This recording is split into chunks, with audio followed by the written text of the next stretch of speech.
Hi, Lurk. How are you? Hey mate. Hey, I'm very good. Yourself? Yeah, not bad, not bad. How's life in Belgium at the moment? Lockdown treating you well? Yeah, I think we're getting along with the whole situation. Obviously, it's a little bit tough on our sports aspect. We everything is cancelled, and but I think on health aspect we're doing fine. Belgium is doing good in the numbers and everything. So I think we will be slowly on good to go back to kind of normal life. Yeah. Yeah, good. That's really good. And you're back on the Yeah. pitch at the moment, aren't you? You Yeah. started doing a Yeah. bit of training. So we're very strict measurements, let's say. So yeah, it's only five people that train together in a group, and yeah, we cannot be close to each other. I think there has to be always 3 meters or 2 meters between each other. It's just like passing drills and shooting on goal for the moment, but it's quite good to get back in the gear. We don't really want to stay too long out of the gear in a period, and I think we're just happy to be back doing what we like. Yeah. Yeah, I'll ask you a little bit more about sort of getting back into pads after spending a little bit of Yeah. time out of it. But just for the purpose of the podcast and the video, so everybody knows who you are and what you do. Who are you? Well, we've got your name, LOIC VAN DOREN, Yeah. and tell us a little bit about yourself, intro, and what you're doing at the moment. So yeah, I think I started as a lot of young hockey players at the age of 4 or 5. How I always played at Dragons near to Antwerp. I always lived near to Antwerp, and I think from the age of, I would say, 12, I started playing in goal. So yeah, obviously it's like a turning system with young guys. You can play one game a year in the goal, and then that got me in for the rest. I did all the youth uh, teams at Dragons, and then at my 17, um, the first goalkeeper of Dragons retired. So he used to be the spare keeper of Belgium as well in the London Olympics. He retired as a men's Dragons keeper. And from my 17, I got into the first team, which was obviously with a lot of hurdles. It's not just like that. You turn 17 and you go into the men's team. But so maybe to keep it short, then I played 4 seasons at Dragons, and 2 years ago I moved to Holland, where now I'm playing in Hertogenbosch. And along the way, I've been playing national team with Belgium, just the youth teams. I think as every country has up until now, where I'm spare keeper. Yeah, when you played for Dragons, Yeah. when was how old were you? Not for that in your first game for the top Dragon side. Yeah, so I think I must be 17. I think so. My first official game. What happened was the first keeper. There was Manuel Leroy. He was 4 or 5 years the first keeper, and he decided to stop. His second goalkeeper at that time was also a very young guy, and I was 17, so I entered the team when I was 17, and he was, I think, 21, and I was a little bit lucky that he also was very young and unexperienced, such as experienced as I was. He was a second goalkeeper for a longer time, but we kind of both started playing the season. He was obviously number one, but we both got our chances a little bit to develop, and that was, I think, in that year, in February, some guys of the team just really pushed me forward and say, okay, we're going to give this young guy a chance to prove and to show what he has. And yeah, I think with a lot of support from a few guys in the team who just talked me through how I had to do stuff and how to behave. That got me into the first seed, I'd say. And once you're in that seed and things go good, it's very hard to get out. Yeah. Yeah. So you spent four years at Dragons. And then, and where are you now? Now I'm at Hertogenbosch, so that's a Dutch team. They used to be not so successful over the years, so they've moved their way up from the bottom of the Dutch division up to the quite consistently in the top six. But they didn't make playoffs in 20 seasons, so the club was really looking for a playoff ticket for the first time in a long period. And I think this season we were well on our way to take that ticket.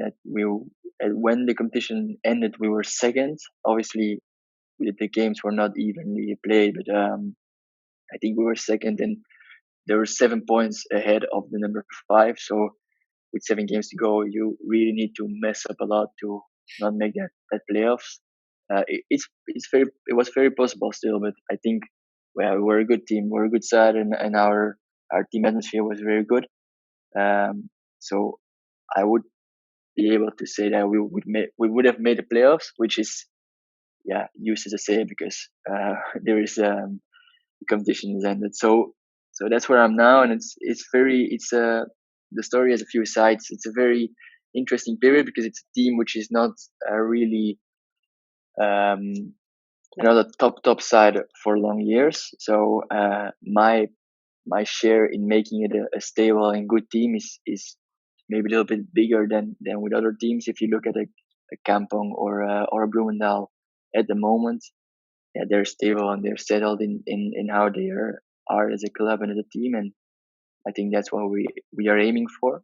Just be a good solid side for the coming years. Yeah. So what was the main reason for you going from Dragons to Den Bosch? So obviously, I think the share you have as a goalkeeper when you're playing in a very good side it can be very little. Let's say, let me rephrase that. I think I was playing at Dragons, and our team was like a team of stars. We had just a very balanced team. We had young and old guys. We had a lot of international hockey players, and the leaders in that group were very experienced, and that made us, even with a very inexperienced goalkeeper, we were 4 times in a row champion of Belgium. Which at the end, I felt that my value that I had in these seasons, it was there obviously, but I was also looking just to keep myself of make myself more important in a team environment. And I felt that, I think, for how I wanted to develop towards the future, there was just a step to make to change teams, be in front of a different, to play, have a different team in front of you, and make sure you've experienced everything in your career. And I think where I was settled in Dragons was like a very luxury position. We were just, I could always be certain that at any stage of the game, even if I made a mistake or even if I wouldn't do my job well, the team was always able to fight back and take home the win, let's say, which is now just, it's a little bit harder. You have to be more precise in Holland, just to make sure that you do your job very well, and you don't want to mess up the first 2 or 3 saves, because we're just a little bit, we have to fight harder against the top teams to take home that win. Yeah, so you wanted to, it sounds like you wanted to go and test yourself, find that extra little bit of development, that next stage for you. And that was that an easy thing to do? Was that an easy thing to do from from going for somewhere that was really comfortable to then going somewhere that were they looking for somebody? Did you have to kind of work your way in there, or was that quite an easy transition from one to the other? It's obviously not easy to do. I think you're what you would bring towards your new team is you have in the back of your mind how your level was when in your old team, and I think that's also a little danger what you could have with coming from a national team going back to your club. I think as a keeper we memorized quite well how our form is and how we played, which type of set we were able to put on the field, and what I struggled with a little bit in the beginning is that I was really unhappy about my own form, um, until until the point that some of my teammates came up and said, like, man, you're still first year, we're very happy of how you're doing, so just give yourself some time to build again and again, and we don't want you to be as good as you were in your old team from game 3. We'll give you some time. And I think the struggle you would kind of need is time, and most of the people get too impatient, and they really want to make it go fast, and have to play well now, and tomorrow has to be the day, and that's just not going. If you're in a new club and you can fight as hard as you wanted, that's not going. I think I've made my way up to there. I think so. I've kind of I've made sure that the right people knew that I wanted to play in Holland for a few years. Obviously, it's when the point gets there, it was very hard to leave Dragons, because it's just a club that has given me almost everything up until now. They've made sure I've came into the goal from a very young age, and I think playing from a young age has its benefits. I think you learn immensely if you're in a top side as a young age. But there are different ways to get there, of course. Yeah, the reason why I ask is that because sometimes lots of goalkeepers are privileged in that there's like a really straightforward path for them. A gap opens up and it's just a natural progression for them. A lot of goalkeepers and other players have much more difficulty doing that, not just transitioning from it's a new team, new people, new system, new process, but actually finding that club and trying to settle in. So you started going, you're like 12, didn't you? About 12? Yeah, something like that. And then worked your way all the way through sort of the Belgium. We have a pathway over here, but similarly, you went through all your sort of age groups. Yeah. Age group. Was there any point where you didn't get into a team? Was there any point where you thought, this might not be for me, or decided to change it? Or not? For sure, I think it's actually quite a good story. So we have these age groups in Belgium. So you start with the under 15, under 16, and so on. And when you're 14 years old, you get into a sort of tournament, and it's sort of a district tournament. So you I've seen them actually. I went a couple of years ago, and I watched some of it, and it's really. So over here we'll have little sort of pocket, like regional tournaments that go on throughout the year, and people get assessed and selected for then a team that's sort of part of a bigger region, in a really simplistic way of looking at it. And I've seen I was there for a day just watching, and it was really fascinating watching the goalkeepers, really fascinating watching the players actually, because in my opinion, as a very general sort of not understanding, but when I'm looking at the players and their ability to shoot, and I think it was a younger age group, so it was like under 14s. That'd be right. Yeah, like that. And you could just see that they could hit the ball at goal better than we can. But then you notice, and this is a little bit off on a tangent, but I do that from time to time. And we over here, it's really difficult because we've got lots of red tape. Kids aren't allowed just to play hockey on a pitch without anybody being there very easily, and so they don't actually just have some free time to just learn how to hit the ball at the goal. Whereas every single time there was like a break in play, all of the younger kids that were watching, their older brother, older sister, whatever, and the parents were there. They just got on the pitch and started playing with a hockey ball, and they've all got a stick, all got a ball. Now off they go. But there was a real difference. But then that made for some really challenging goalkeeping, which kind of makes them even better. So we saw some really good goalkeepers at that level as well. But yeah, it was just interesting to watch the slight difference in the quality of youth hockey, but specifically from a scoring to a goalkeeping point of view. Yeah, it was just interesting. Anyway, sorry, carry on.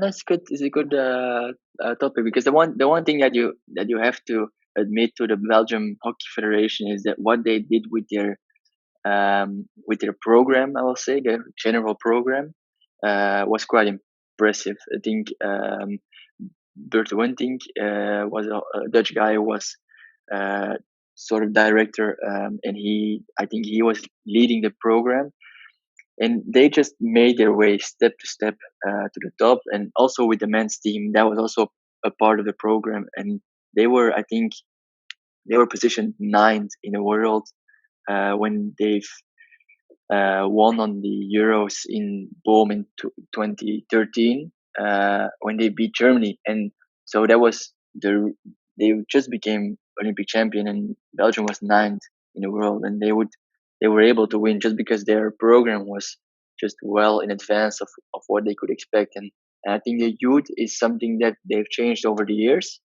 They've done that really well, and the way how I got selected was also already different than what it's now. But you can see now that it's a good school of how to be better. And I think just randomly picking some young guys, which you've seen in 2 or 3 trainings, I think that's totally out of the window. And that's, in my time, that was more a little bit like that. But so I got into a sort of a district team. We play Flanders against Brussels, for example, and we trained on a Sunday evening. And there were 2 guys who they both played a game themselves, so they turned up to the training and they were looking like, okay, who's good, who's not good. And I had one good friend in that team, which is still a good friend of mine, and his brother was a coach. So we do the drills, and at the end, okay, say in 2 weeks you'll get an email if you're selected or not selected. So that's the selection of the first age group of Belgium. So you're quite excited, and I got an email. Yeah, sorry, you're not selected. So I thought, yeah, okay, fine. And I have to ask my parents, but I don't think I was really disappointed. It's just like, yeah, you're not selected, and okay. So the guy calls me and he's just like, man, what the fuck? I saw that you're not selected. That's a mistake. It's a mistake, because my brother told me that you were selected. So they came back of it and say, okay, sorry, we made a mistake. We took the wrong goalkeeper in our program. Right. That was just like a sort of district type of form. So eventually they would have noticed the first day that goalkeeper, the other one would have turned on a training. They would see like, oof, we made a mistake. So that would have been. I mean, I'm sure that's not the first time that's happened in any sort of selection. For sure. Got the wrong name, but then what happens to the other goalkeeper? Do they just phone them up and say, sorry, we got it wrong? You're not coming, or do they let them come as well? Yeah, they let him continue. So we continue with 3 goalkeepers, and then a little bit later he fell off, and then from that point, that would be a funny story, wouldn't it? If you got selected by mistake and then ended up becoming like the best in the world or whatever, that would be something for a movie, wouldn't it? You write about that would be quite good.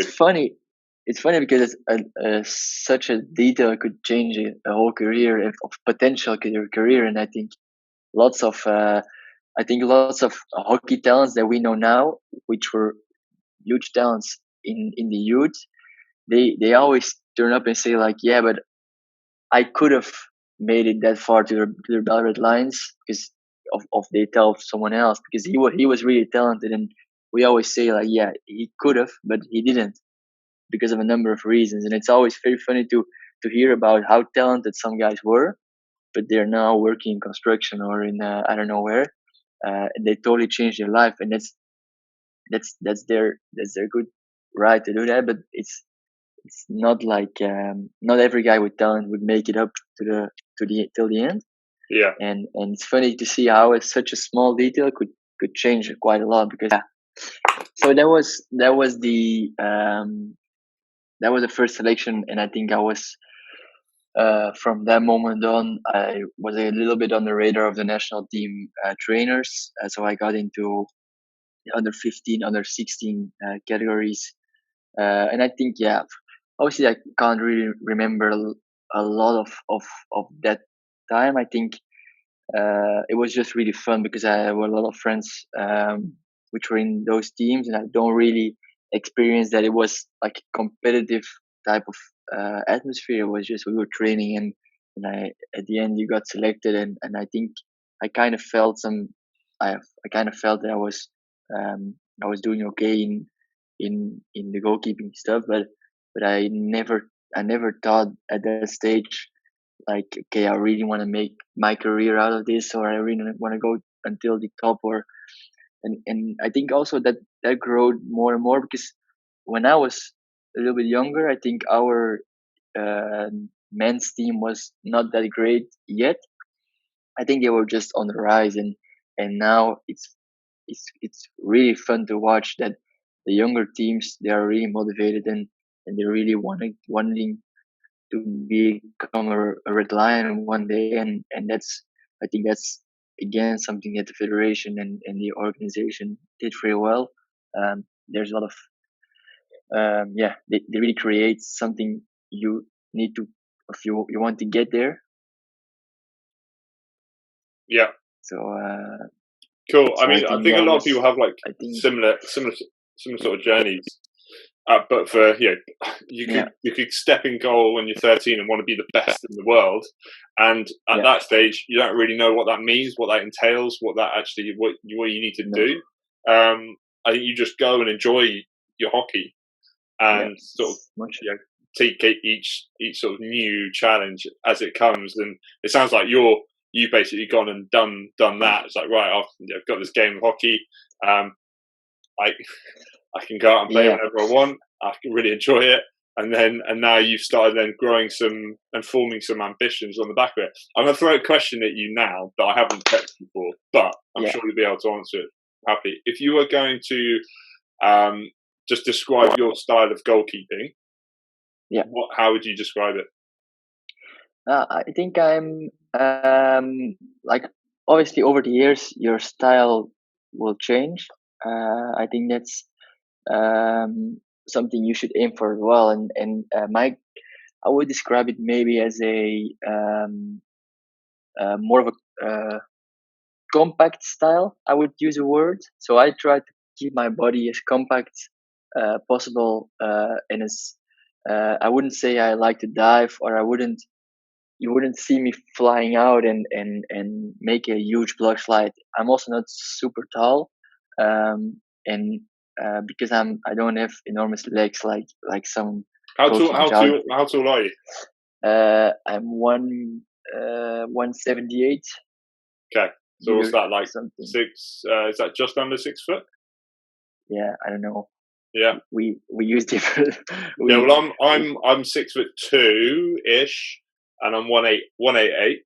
So yeah, I reckon that's sort of just under. I don't know. I don't know. I saw Harry Gibson in the Euros this Yeah. summer, and I started talking to him, and I looked up and I realized these guys are like a lot taller than I am. Not to talk about David Hart or any of these guys, because I think they're 2 meters or something. So Yeah, like 6'6". Davies 6'5". yeah, Yeah, yeah, yeah. another sort of different air up there. Yeah. So, but and I think it's it has the advantages, but I don't think you need to be tall as a to be a keeper, and that's something I think most of the people know right now.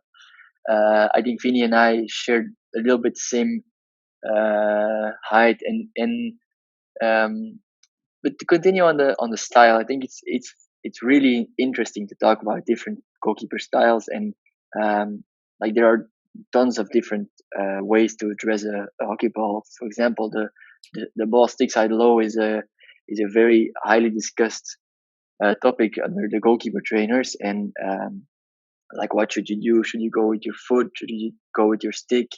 But you can't dive on the left side because you don't have enough length, and so it's I always try to keep my shape as compact as possible, and that's something like luckily we had what I think is the best goalkeeper in the world, and luckily we had Steve bear on our side, and that's already, I think that's for more than 5 years now.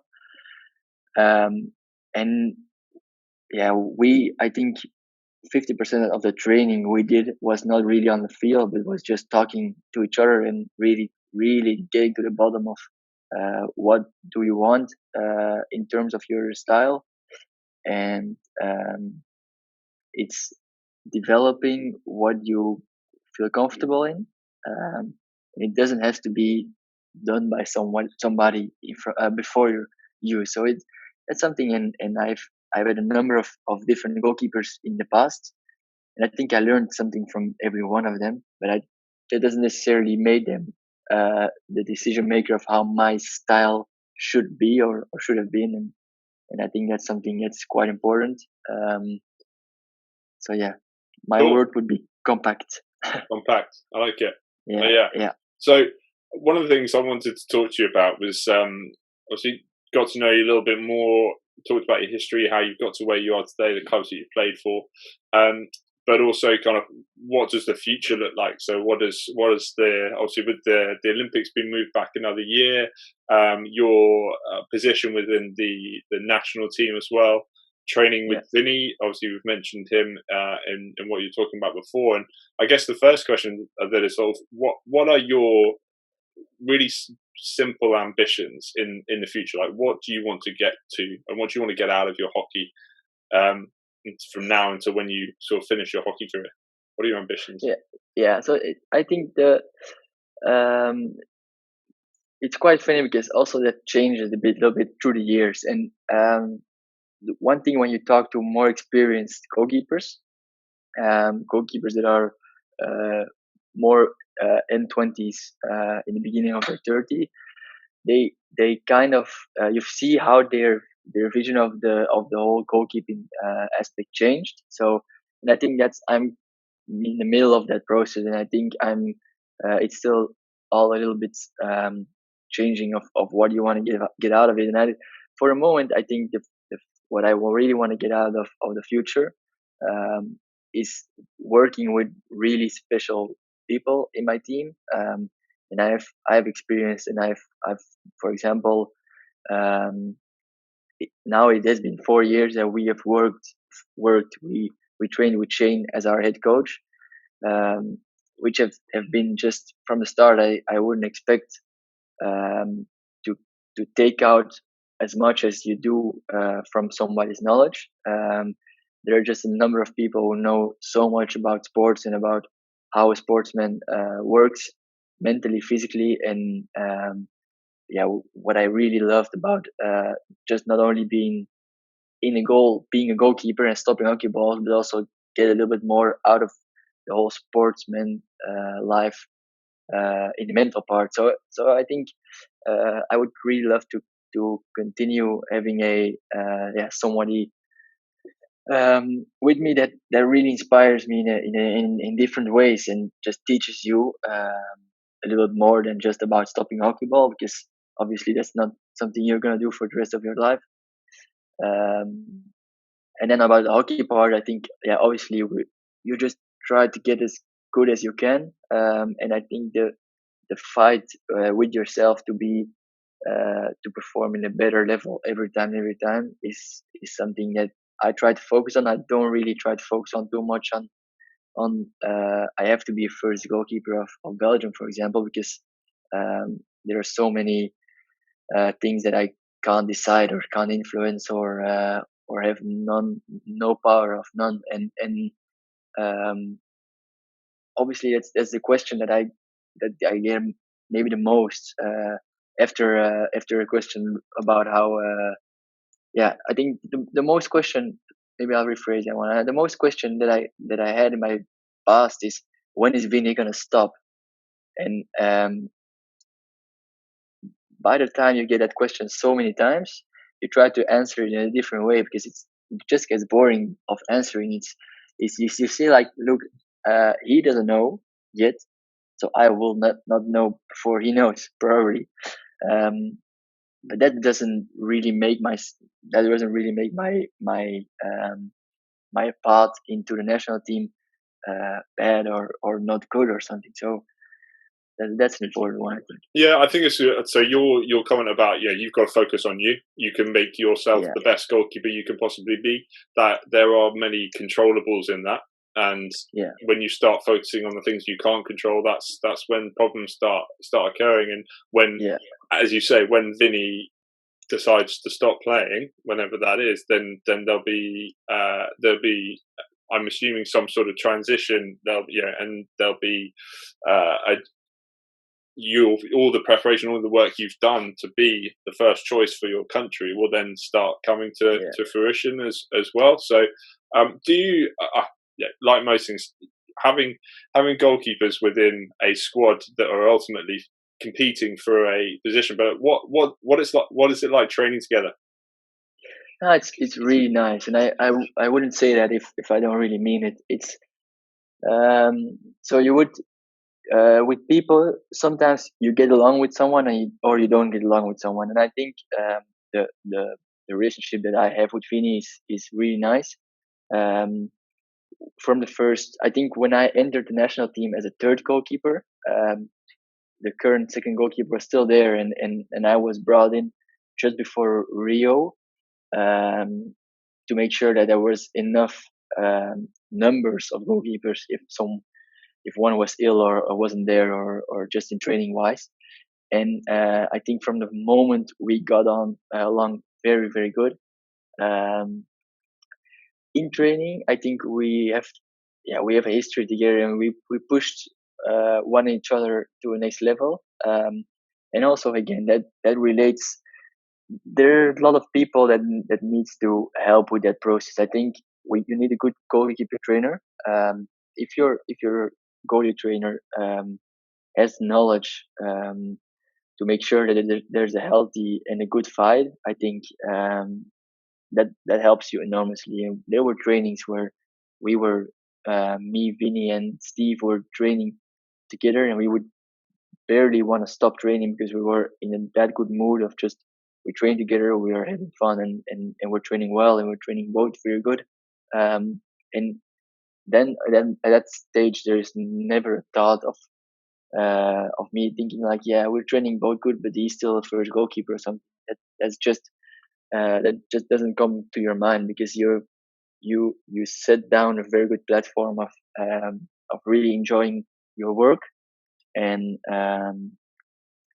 Vinny is someone that he's very honest, and he will tell you always in a good in a manner what he thinks and how he sees things.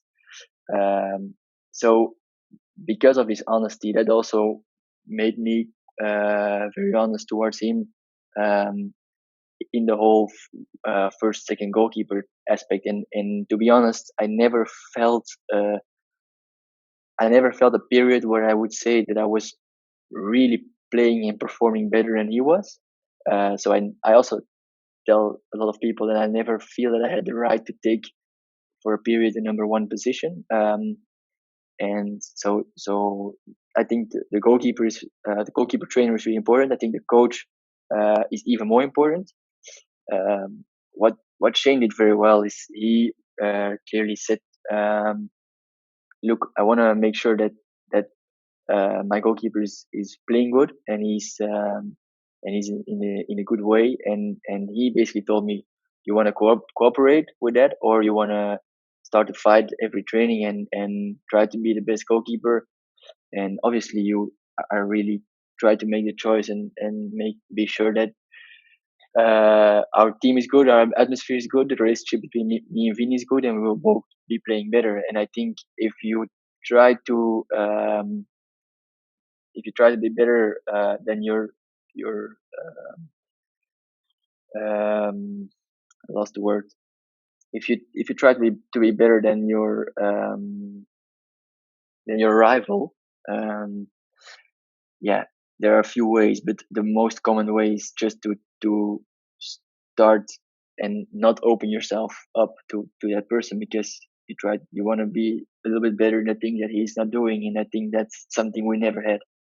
Yeah, That sounds it's really healthy, I think, to have that way of looking yeah at it, because and the point of these conversations is to help other goalkeepers to relate to similar sort of situations. Like, obviously, not everybody's in exactly the same position you are, where you are developing yourself to be, the number one goalkeeper for your country, but you're also training with the number one goalkeeper in the world, Vincent van Asch, and how all that operates, and that's at the very top level.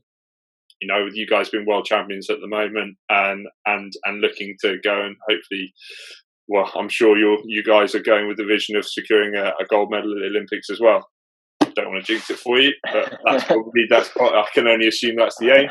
But if I'm a goalkeeper that's in a squad and I'm 16 years old and I'm in the B team at school, and I want to get into the A team, but I train together with this other goalkeeper, and the coach isn't really giving me a huge amount of input. How do I actually get to there?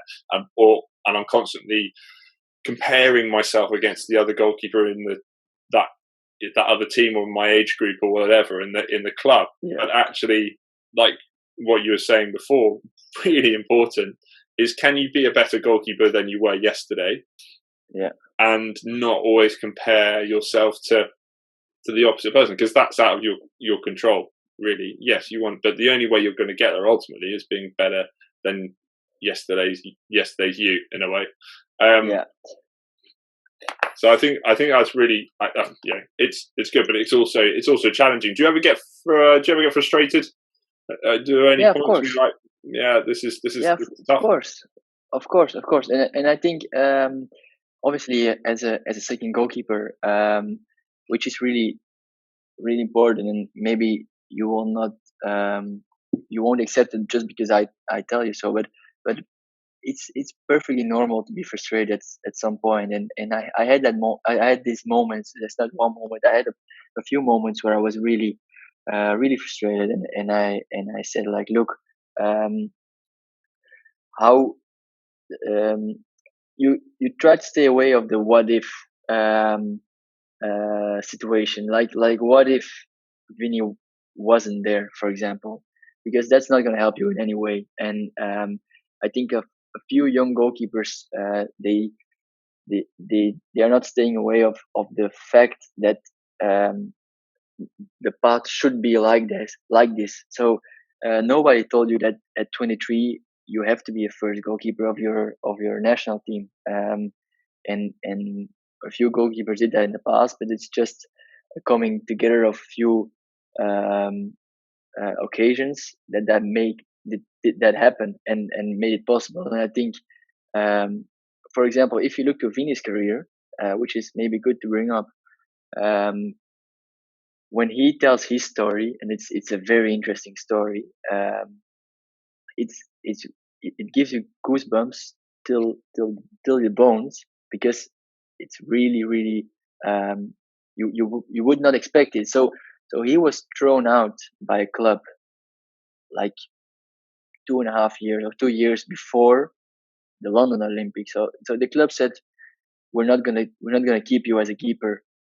So he joined 2 seasons Waddocks, and the end of the second season, he was the first goalkeeper of the Belgium in the London Olympics, where he was fifth, where they became fifth, where he was in the goal. And so nothing is there are like a lot of quotes in life, and one is, and nothing is given. And I think that's something that he brings up quite fast. You just you just try to aim as high as you can, and it was very easy for him to say after he was thrown out by a first team. I think it was in mid-season, so they were halfway the season, and they changed keepers, and they said, you're not gonna play anymore this year. And he was like, man, I'm preparing for the national team. I want to be the first keeper of the national team, and I want to go to the Olympics. You're just not gonna make me play anymore. It's very easy to not make it anymore to top level, and I think also a few young goalkeepers might have the reaction like, I didn't make it as a first keeper in my first shot, so my shot is over. That's something I have heard also in the past. Like more experienced guys told me, like, don't be there too early, because when you're too early and they shoot you off because you weren't experienced enough, take your time. You have time. That doesn't mean that you don't have a second shot to be somewhere else in the spot. And I think if you look at now, maybe the best goalkeeper in the world, if you look at his story, I think nothing has to be prescribed of how you go forward. And my story, when I turn 30, hopefully still playing in goal, my story will be maybe a little similar, maybe a little bit different. Who knows? But you will not know. And yeah, I think that's it's there is always one story that really sticks to my mind. It's not about the goalkeeper, but it's about the national team of the Dutch women. So they so I heard the story from their old coach, and he said, like, look, they were losing always a final, and they were really struggling. They lost the final in the Athens in the 2004 Olympics, and since that they knew what it was to lose, and they started winning a lot. But if you look now to how they are, because they have won a number of big tournaments, you don't really think anymore about the whole back then story.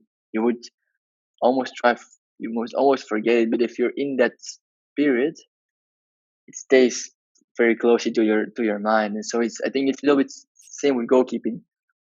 If you're in a second position and the future doesn't look very good to you, it can change really, really fast. And there are a number of examples in there, and just try to stay away from the prescribed. It has to be like this or like that, because that would be my advice. Well, I think you've kind of wrapped up what we were going to sort of finish off with in that. Anyway, I was going to ask you about what advice would you give to sort of a younger you, and I don't know whether you want to add anything to what you've just said to that, because I think that's an extremely valuable bit of advice, bit of information. Like, would you add anything to that at all? If you had a 13, 14-year-old you, would you, and for what you know now, would you give them any other bits of wisdom?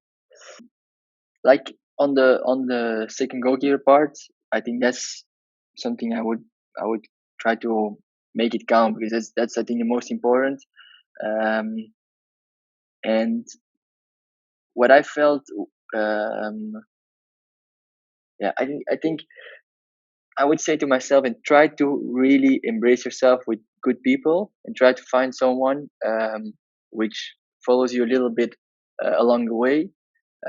Because what I really, which helped me quite a lot and quite much during this second goalkeeper period was, for example, Steve, which sometimes could tell me in a few sentences what I needed to hear. And that's because he sees things from a different angle. And when you're in the game and when you're in the competition and so on, I would not see the bigger picture anymore, let's say. So try to find someone you really trust. You know something about hockey, you have some knowledge about people, and yeah, you will make sure that you get as far as you need to go. Cool, man. I think that's fantastic bit of advice. It's been great fun listening to you. Actually, there's a lot of, like, I can just tell there's a lot of experience already that you have, because and you've got so much time ahead of you. You're a phenomenal goalkeeper, and only going to get better as well. And like you said, having the right people around you is going to make that journey a little bit easier. But yeah, thanks very much for spending some time with me and talking to Goalie Talk. Hopefully the return to hockey won't be too physically hard. We did have a conversation at the start, didn't we, about you getting back to hockey. What was it? Just quickly, what was it like after the first session on the pitch? Yeah, it was really poor, man. It was really, really poor. Yeah. No, so I got back in the kit, and so I think it's first time in a long period that I haven't put my pads on for 2 months, because we have been locked down for 2 months in here. Yeah, like, obviously, when you think or talk more in detail about goalkeeping, the set position is something that we treasure as our little piece of gold. And yeah, I think my set was so far off. I really struggled at first, but it's fun, and it's good to be back at zero, because yeah, we are already trying to plan 1 year of building up to our new goal, and being at zero doesn't maybe is a good thing, because we can start building some new things, and yeah, I'm quite sure that the momentum will get back quite fast. Yeah, I'm sure it will. I'm sure it will. Listen, mate, it's been an absolute pleasure. Thank you very much, and yeah, stay safe. We'll catch you soon. Thank you, man. It was really fun. Cheers, bud. See you.